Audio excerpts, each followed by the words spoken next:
अयोध्या की सोहावल तहसील में क्लर्क पद पर तैनात शिवम यादव की शनिवार रात सड़क हादसे में मौत हो गई। परिजनों ने एसडीएम अभिषेक सिंह को मौत का जिम्मेदार ठहराया है। आरोप है कि एसडीएम ने उसका सिर मुड़वा दिया था और उन्होंने ही हत्या कराई है।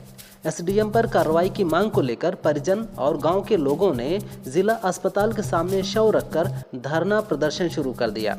अयोध्या सांसद अवधेश प्रसाद भी परिजनों से मिलने पहुंचे। सीजेआई संजीव खन्ना के निर्देश पर दिल्ली हाईकोर्ट के मुख्य न्यायाधीश जस्टिस डीके उपाध्याय ने दिल्ली पुलिस कमिश्नर को पत्र लिखकर जस्टिस यशवंत वर्मा का 1 सितंबर 2024 से 22 मार्च 2025 तक का कॉल रिकॉर्ड और आईपीडीआर मांगा है। इस पर हाईकोर्ट ने स्पष्ट किया है कि जैसे ही ये डेटा हासिल होता है उसे सुप्रीम कोर्ट के मुख्य न्यायाधीश के सामने शेयर कर दिया जाएगा। अमेरिका के वर्जीनिया स्थित एकोमैक काउंटी में गुजरात के रहने वाले 2 सदस्यों की गोली मारकर हत्या कर दी गई। मृतकों में 56 वर्षीय पिता और उनकी 24 वर्षीय बेटी शामिल हैं।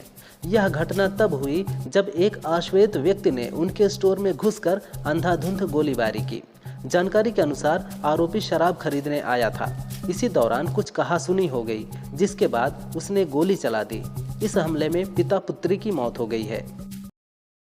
मेरठ में हुए सौरभ हत्याकांड में नए खुलासे हो रहे हैं। इस हत्याकांड में सट्टा का भी एंगल सामने आया है। पुलिस का कहना है कि साहिल सट्टा खेलता था, उसे पैसा मुस्कान देती थी। इन दोनों ने आईपीएल में सट्टे के लिए पैसा लगाने की तैयारी कर ली थी। दावा है कि सौरभ घर खर्च के लिए जो पैसा मुस्कान को भेजता था, उसी पैसे से साहिल और मुस्कान सट्टा खेलते थे। सोशल मीडिया में यूपी के अंबेडकर नगर जिले का एक वीडियो वायरल हो रहा है। यहां अतिक्रमण के नाम पर झोपड़ी गिराई जा रही थी, लेकिन उसमें रहने वाली बच्ची को अपनी सबसे कीमती चीज़ किताबों की चिंता थी। किसी की परवाह किए बगैर वह किताबों को वहां से निकाल भी लाई। सपा और कांग्रेस ने भी इस वीडियो को शेयर किया है। कांग्रेस ने लिखा, उन हुक्मरानों पर लानत है जो इन बच्चों के हाथों से किताबें और सिर से उनकी छत छीन लेते हैं। राणा सांगा को गद्दार कहने वाले सपा सांसद रामजी लाल सुमन ने माफी मांगते हुए कहा कि उनका मकसद किसी को ठेस पहुंचाना नहीं था। आगरा में सपा सांसद के खिलाफ अखिल भारतीय हिंदू महासभा के कार्यकर्ताओं ने प्रदर्शन किया। सांसद का पुतला फूंका और जमकर नारेबाजी की। महिला मोर्चा की जिलाध्यक्ष मीरा राठौर ने नोटों की गड्डियां दिखाकर कहा कि जो भी सपा सांसद की जीभ काट कर लाएगा उसे 1 लाख रुपए कैश दिए जाएंगे।